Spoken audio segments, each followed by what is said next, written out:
Here's a warning to politicians, beware. You are now under watch if you are using the government's Conditional Cash Transfer Program to win votes for your election in the May 2013 elections. The Department of Social Welfare and Development launched today its Epal campaign. Recipients of the program are encouraged to report politicians who use the program for their personal gain. Joining us tonight on NewsLife is Rhodora Babaran, the National Program Manager of the Conditional Cash Transfer Program. Good evening, ma'am. Good evening. What is the Anti-Epal campaign of DSWD and why are you launching this campaign?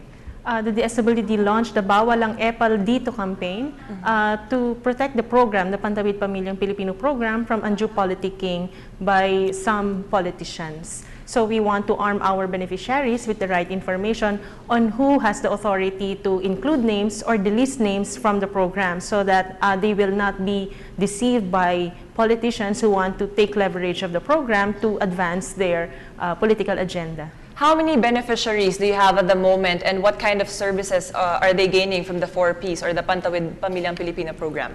Right now, we're already serving more than 3.8 million households, and the benefits that they are getting aside from the cash are the educational services that they get as being parents, being active citizens, and as members of the community through our family development sessions. They also receive health and education services from our government, and likewise they get support from other services that we access them through the livelihood assistance, and we also access them to training and scholarships whenever these are available.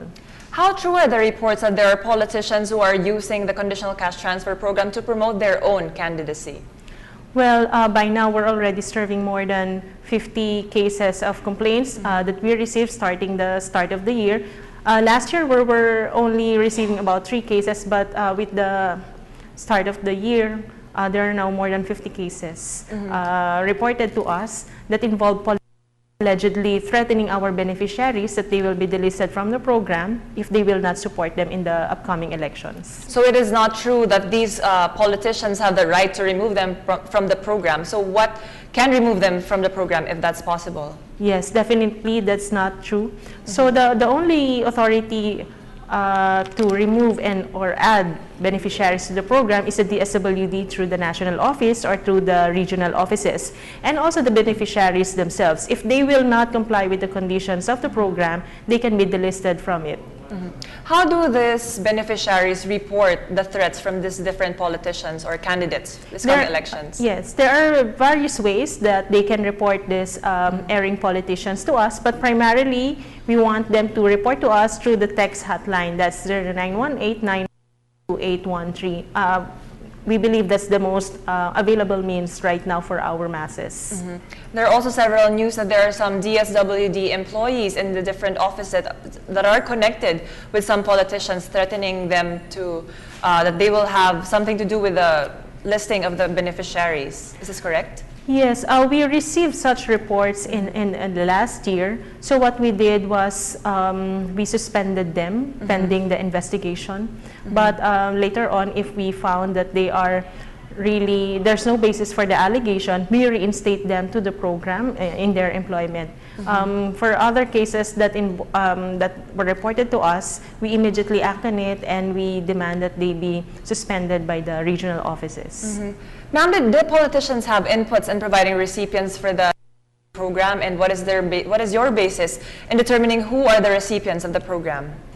Well, the inputs given to us by the politicians, especially the incumbent ones, are in guiding us where to go in terms of doing the enumeration back in 2008, 2009, and also in pointing us to areas where there are concentration of poor households. That's the only thing that they can do to influence the inclusion of names. But they cannot really dictate on us who would be included in the program, because after all, it is still the DSWD that would go to these areas, enumerate the households, and determine through our proxy means test if the beneficiaries are indeed poor, and we also apply our eligibility criteria. At the same time, the LGUs are also responsible in helping us provide for the supply side requirements of the program, meaning they should support us in terms of ensuring availability of health facilities, health supplies, health personnel. At the same time, they also support our educational system by way of ensuring that there are enough classrooms, books, seats, things of that sort. If the beneficiary is indeed compliant all the way, how long can the beneficiary stay in the program? Well, the beneficiaries are guaranteed a 5-year exposure to the program as long as they continue complying with the conditions. And ma'am, how many will graduate from the program this year, and any other programs offered to them to ensure that they can cope with the education and the health benefits of their children? By the end of this year, we would have graduated already something like 280,000 households for the set one, or those that we have enrolled way back in 2008. And finally, ma'am, for our beneficiaries out there who might be threatened by some politicians. Hinihikayat po natin lahat ng ating mga kababayan na beneficiary ng ating Pantawid Pamilya Program, makialam, magsumbong at i-report po natin sa 0918-912-2813 ang mga politiko na mag-e-epal po sa ating programa. Tandaan po natin, DSWD lamang ang may karapatan na magpasok at magtanggal ng pangalan sa ating listahan, at kayo rin po bilang beneficiaryo, kung kayo ay patuloy na tatalima sa ating mga kondisyon, kayo po ay patuloy na tatanggap ng ating benepisyo mula sa Pantawid Program. Salamat po. Thank you very much, Ms. Rhodora Babaran, the National Manager of the Conditional Cash Transfer Program of the DSWD.